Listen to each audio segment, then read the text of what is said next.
To understand the man who leads South Africa today, you have to go back to the man he was before. RAMAPHOSA wasn't always polished and besuited president we see now. In 1980s, he was fiery trade unionist, the engine behind the mighty National Union of Mine Workers. He was a key negotiator, a man who sat across the table from the apartheid regime and helped broker the peace that led to our democracy. Many saw him as the heir apparent to Nelson Mandela, but then something happened. In the political shuffling of New South Africa, Thabo Mbeki was chosen over him. It was a betrayal that many believe changed the course of Ramaphosa's life forever. He turned his back on full-time politics and walked into the world of business, vowing to build his own empire.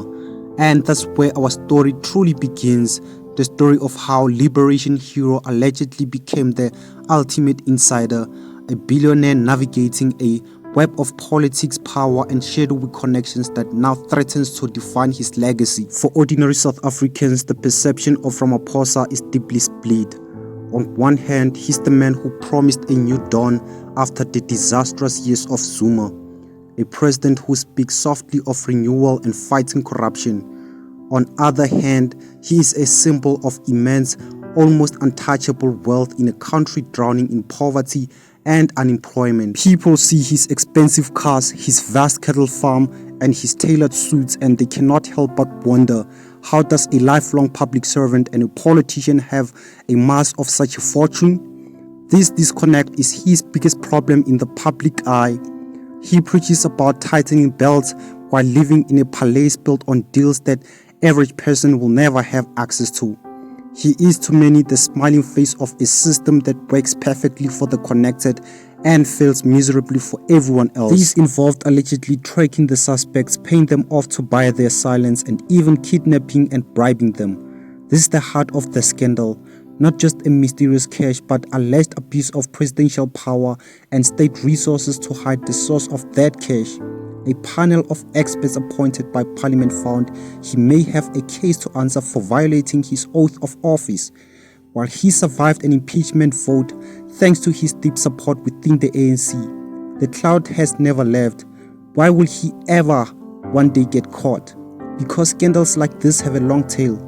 The stolen money has a source, the people involved have stories, and in age of leaks and determined opposition, the full truth has a habit of eventually seeping out. But Phala Phala is just another story. He is even linked to alleged criminal syndicates operating in the shadows of power. A central figure in this web is a man named Brown Mokgotsi. Mokgotsi wasn't just some random businessman. He was the campaign manager from Ramaphosa's crucial CR17 campaign, the internal drive that secured him the presidency of the ANC. He was by all accounts a key insider.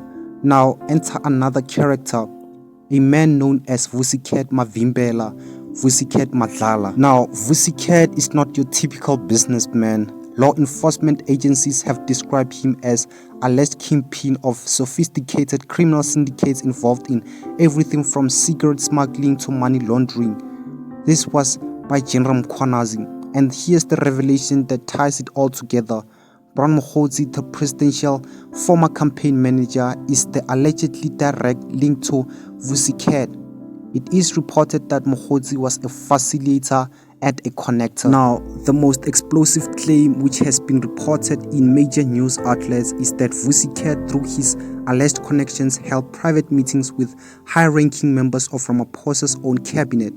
Most notably, it is alleged that a meeting took place in Palito with none other than former Minister of Police Bheki Cele. The implications of these are mind-blowing. The president's former right-hand man in his campaign is allegedly linked to a suspect of a criminal kingpin, and that same kingpin is allegedly holding private meetings with the very minister tasked with fighting crime.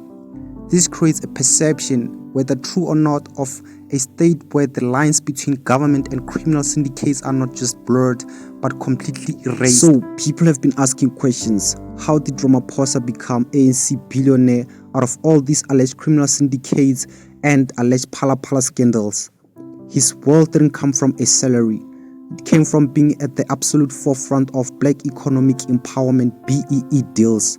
While BEE was meant to redress the inequalities of apartheid, critics argued that in the hands of people like Ramaphosa, it became a system for small elite to get fantastically rich. He was a master negotiator who got himself slice of most lucrative industries. He chaired the committee that drafted our constitution, and then he used his unparalleled understanding of the very document to build business empire. His sources of wealth are webs of stakes in companies like MTN, McDonald's South Africa, and mining sectors. But his most famous and controversial deal was with Glencore for Optimum Coal Mine, a deal that was facilitated by notorious Gupta family during Zuma era. Although Ramaphosa has denied any wrongdoing, he is without a doubt the most politically connected individual to emerge from the ANC in the last 30 years. His network includes the super rich like Patrice Motsepe, who is his brother-in-law, and the white monopoly capital establishment like the Ruperts. He is the ultimate bridge between these worlds, and he has benefited enormously from both. This is why some call him a smiling mafia. He is dangerously good at hiding his true colors behind gentle tone and a calm demeanor. He presents himself as the reasonable, stable alternative, all while being accused of being the king of a system where political connection is the ultimate currency. The allegation isn't that he carries a gun, but that he manipulates the system with a smile and handshake, working the levers of power to protect his interests and those of his allies, regardless of whether those allies operate in the light or in the shadows. The ultimate question many South Africans are asking is, did Ramaphosa sell the country?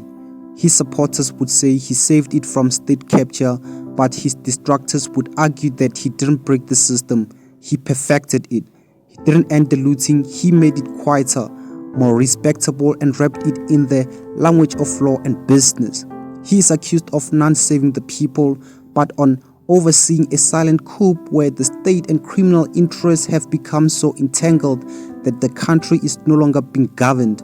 It's being managed for profit, and in that management, the dream of prosperous South Africa for all slowly, silently being sold off. You guys share your thoughts on the comments, what you think about this, and make sure you subscribe for more interesting and next videos from my channel.